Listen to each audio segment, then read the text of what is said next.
I want to take the skills that I've learned and do good in the world. And in particular, help those who didn't have access to education and opportunities in the way that I did.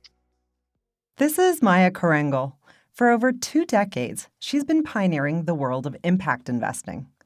She is the co-managing partner at the Rise Fund, TPG's global impact investing platform founded by TPG in partnership with Jeff Skoll and Bono. Maya helps manage nearly $6 billion with the mission of investing behind growing businesses that are working to achieve measurable positive social environmental outcomes alongside competitive financial returns. Among her many other titles and accolades, Maya also serves on the board of directors for Benevity, and we feel awfully lucky to have her. It may seem a little cheeky for us to have one of our board members on our own podcast, but there's no denying her expertise in this area.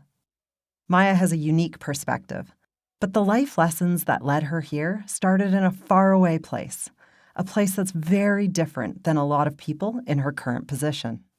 I grew up in Asia as a child. My mother's family is from the Philippines, and I would visit the Philippines every summer. I grew up primarily in Singapore, which is one of the more, especially back in the 70s, developed countries within Asia. And, I grew up, funny enough, in a hotel. My parents were in the hotel business, and I lived in a beautifully air-conditioned, very pristine environment. But I would go back to my grandparents' home every holiday practically when I was growing up. And in the Philippines, on the road from the airport, back to my grandparents' house, you couldn't not notice poverty all around you. There were children who were about my age, who were barefoot and begging, who would come up to the car windows and ask for food or handouts. And right next to the nice compound that my grandparents lived in was a slum where people didn't have cement floors, where the houses were put together with throwaway material. The roofs were at best made of tin, often made out of cardboard. And I would go to sleep at night and realize how lucky I was that just by accident of birth, I was able to grow up in a family that could give me an education, that could give me a safe environment, where there was food on the table every day, but just over the wall from my grandparents' house in the Philippines and on the streets were kids who really had nothing. Growing up in this environment taught Maya some valuable lessons about privilege and access. Years later, it would also guide the trajectory of her career. After starting out on Wall Street in private equity, Maya turned her attention to the world of impact investing. Over the past 20 years, she has seen the conversation about ESG, environment, social, and governance, and corporate purpose evolve a lot. Today on Speaking of Purpose, Maya Chorengel lets us peek into the conversation that's happening on these topics in the boardroom.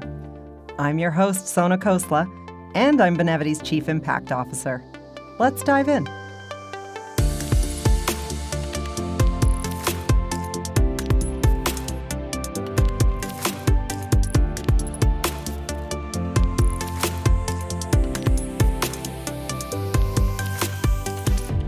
As social impact becomes a more prominent conversation among corporate leaders across the globe, ESG strategies are weaving their way into the fabric of how businesses operate. ESG has been a long siloed branch, as most companies recognized the need to report on what they were doing to make the world a better place, especially as it related to the E, the environment. But since the beginning of the COVID-19 pandemic, the inequalities in the world and the role that companies play in helping address them have come into even sharper focus. Experts began calling 2020 the year of S. In other words, the year of companies focusing on social good. But movements like this aren't easily confined to a calendar year. And as Maya is quick to point out, the S in ESG doesn't exist in a vacuum. Many of the inequalities that surfaced during COVID-19 have existed for years, even generations. According to Maya, the S stands just as strongly for systemic as it does for social. I think that one of the big catalysts for the S gaining prominence in the last year and a half, and I will really attribute it to the last year and a half, is largely because of the foundation that was laid by the response to climate change. Number one, the challenges of the COVID pandemic that were experienced. Number two, and number three, the social and economic disruption that was experienced after the COVID pandemic, and the notion that some of the problems of the S are systemic in nature.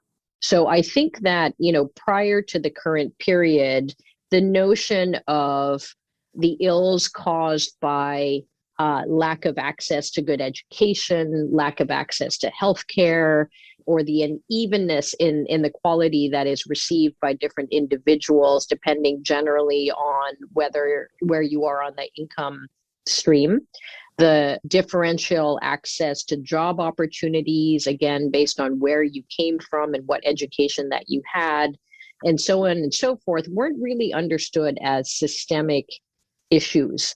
But what the disruption from the COVID environment really showed, and because people had time to read news and they were confined to their homes largely and just, watching what was happening in the world, the notion of inequity in society, which is really the basis of most of the problems that we experience on the social side, became really, really evident. There were a lot of people who believed, for example, in the United States, that the civil rights movement, right, in the 60s, led to a whole host of changes for the African American community. And then there were some flashpoints with Ferguson and, a few incidents years ago where people realized that, notwithstanding all of the programs that were put in place, in the wake of the civil rights movements, things were not quite right. But then, the Black Lives Matter movement, extending all the way through to violence against Asians and Pacific Islanders, and the understanding of the discrimination that the Latinx community and that the Native American community. So I'm speaking now specifically about the U.S. context, but you can take these contexts and extrapolate them to other parts of the world. Were not really understood altogether as systemic issues. And I think this is why the S really hit a critical mass today, because the disruption that we experienced in 2020, I should say, really showed us that there were disproportionate attributes to access to quality education, access to quality healthcare, access to job stability and good jobs that are being faced by certain members in society, and that these are systemic challenges that need to be addressed systemically for lasting change to happen. To effectively address the S, we must recognize the underlying systemic realities and realize that social issues do not exist in a container.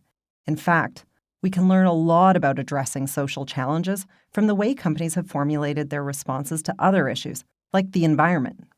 The climate change movement set this up because when you look at how to combat climate change, you have to approach it from a systemic level. So I think that actually all of the discussions around the problems on the E side and with climate, and how you had to approach change from a systemic level, really helped us on the S side to understand that many of the problems are systemic in nature and that the responses need to be systemic in nature. And again, the COVID environment and the economic challenges that we experienced in the wake of that really brought those to light.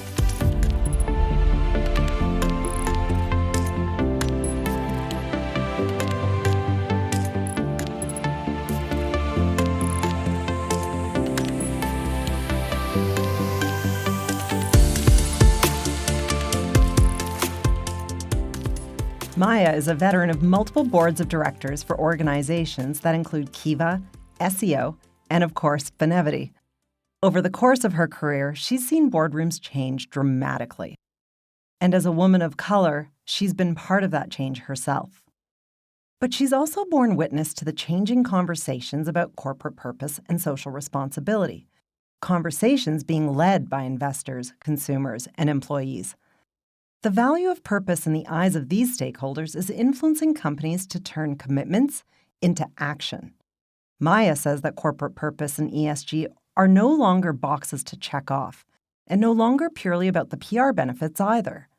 They are critical strategies that touch every part of the way a business operates and is expected to show up. And this realization and conversation is finally happening in the boardroom. What's interesting about being part of the governance layer today is the importance of ESG, for one, as part of the board conversation.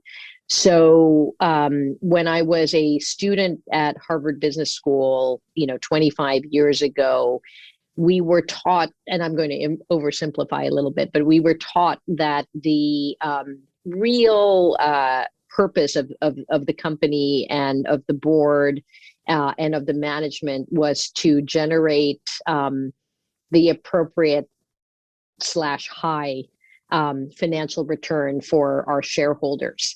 And what's been interesting about the conversation in both academia, with the business schools, but also among corporates and in the boardroom, among regulators, now amongst employees of corporations, et cetera, is the multifaceted responsibility of the corporation, not just to generate high financial return, but also to think about responsibility to a whole other group of stakeholders, consumers and customers, employees, suppliers and partners in the value chain, regulators, responsibility towards planet. And what is very interesting amongst many sort of board conversations is the notion of the responsibility of a company and the management team and the employees to be good actors in society for the benefit of people and planet. So it is not the generation of financial return at all cost, but in fact, the conversation that companies that care about their stakeholders and care about the S, the social, that companies that care about planet and their responsibilities towards planet in terms of better recycling programs, being aware of their value chain. So all of the E factors, the environmental factors, and then obviously the governance factor around that we are being good stewards at the board layer is very different today. And what's interesting is, for example, when I started to serve on boards, originally you would always find yourself at some point creating an audit committee and a compensation committee of the board. Now, what I see in many instances is the creation of an ESG committee at the board that is actually responsible together with management for overseeing corporate social responsibility and other factors and other ESG factors. So this is absolutely one of the new developments. And I think it is a development that's here to stay with all of the challenges that we've faced in planet and among people. And we understand that corporates actually do have a big role to play in making the world a better place. As the conversation about ESG continues to escalate, it's worth noting that the result of the change isn't merely companies feeling the pressure to demonstrate purpose.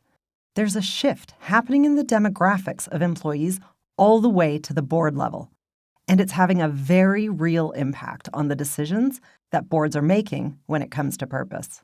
What I observed in the marketplace, over the course of the last decade or so, is that generally younger individuals, so call it the millennials and Gen Zers, were very conscious about values and very conscious about social and environmental responsibility. And for them, weaving those concepts into their lives was very, very natural.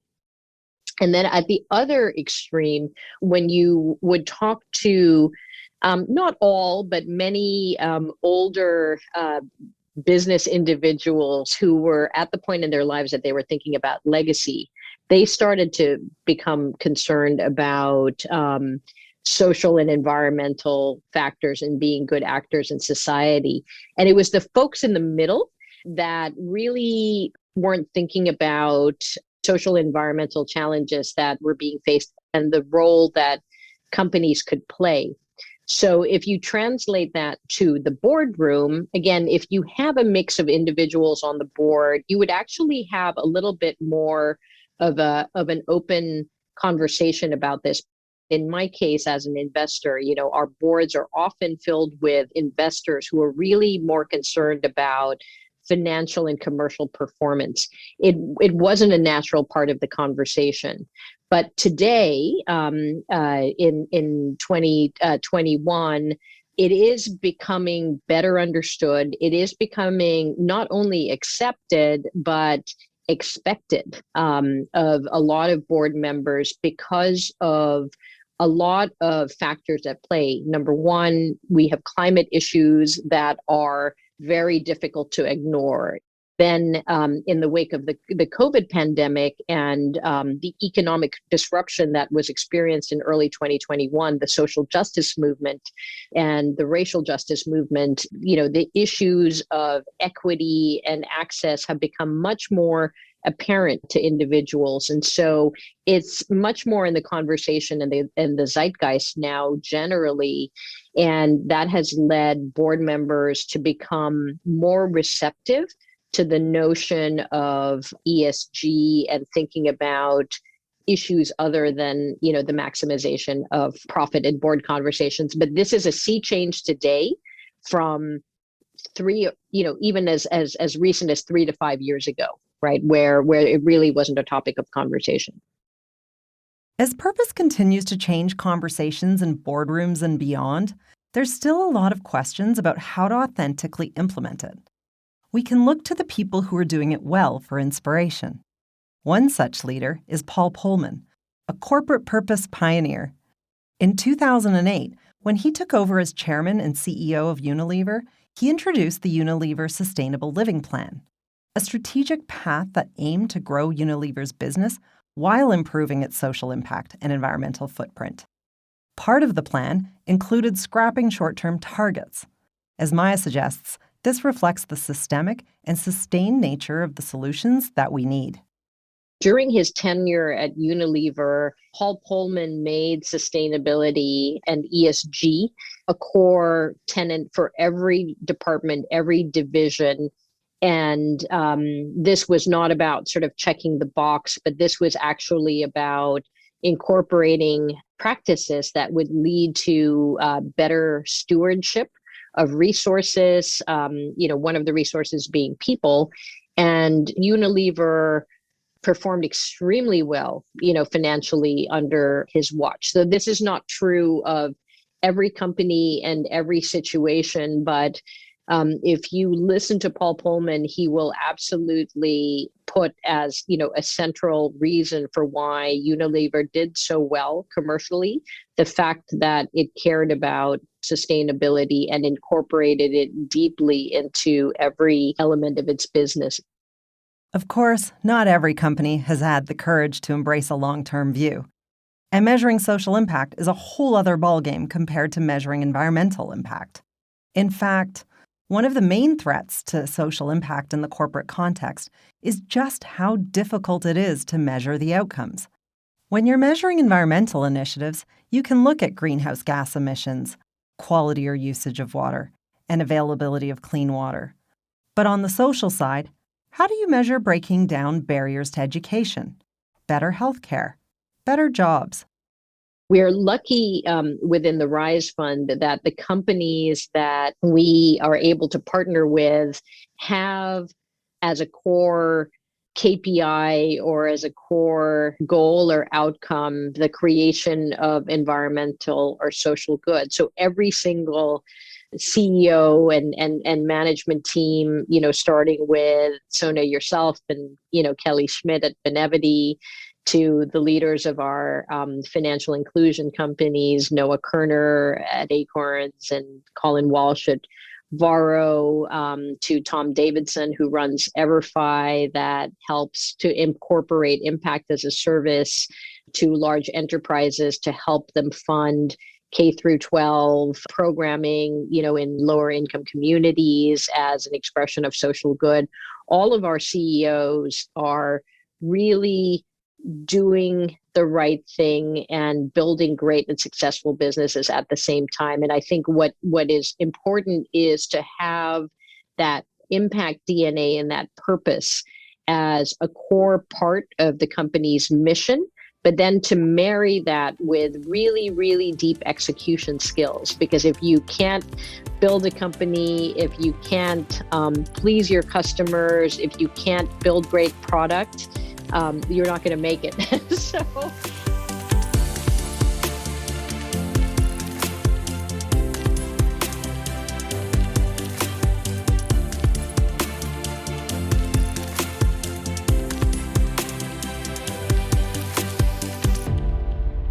Companies are expected to have a social purpose, one that can't be easily separated from their environmental targets or their financial ones. But as we navigate this new economy and the changing role of business in society, we must also acknowledge the limits of corporations. Alone, they cannot create the change that we need. To make a truly lasting social impact, we need the crucial work being done by other players, notably nonprofits, volunteers, and community organizers. It's an ecosystem approach that includes organizations and individuals of all kinds. Not all problems can be solved by corporate solutions, right? And that there are problems that exist in the planet that very much need philanthropic intervention, that need a functioning nonprofit sector, and that, to a certain extent need government aid and intervention. And I worry sometimes, again, in the echo chamber that I happen to live in, which is more of a corporate and an investor echo chamber, that people will think that impact investing or that impact companies are a silver bullet and can solve all problems. And we can't, because there are seemingly intractable problems, like problems of homelessness.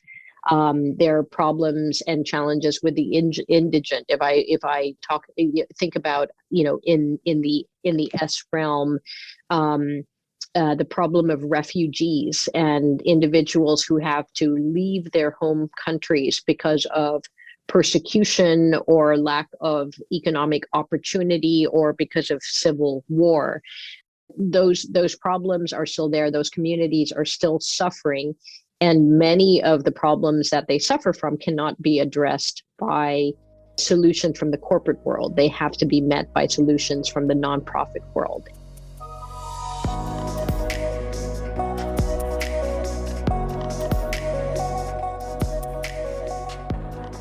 Thank you for joining us on Speaking of Purpose. I've been your host, Sona Khosla. Special thanks to Maya Chorengel, co-managing partner of the Rise Fund. Go to therisefund.com to learn more about their approach to impact investing. Today's episode was created by the passionate team here at Benevity. We're a technology and engagement platform passionate about solving the world's problems by connecting businesses and people with the causes and nonprofits they care about. To listen to past episodes and get new episodes as they're released, subscribe or follow Speaking of Purpose wherever you get your podcasts. If you liked today's episode, consider sharing it. You can also learn more about us at benevity.com. Thanks for listening.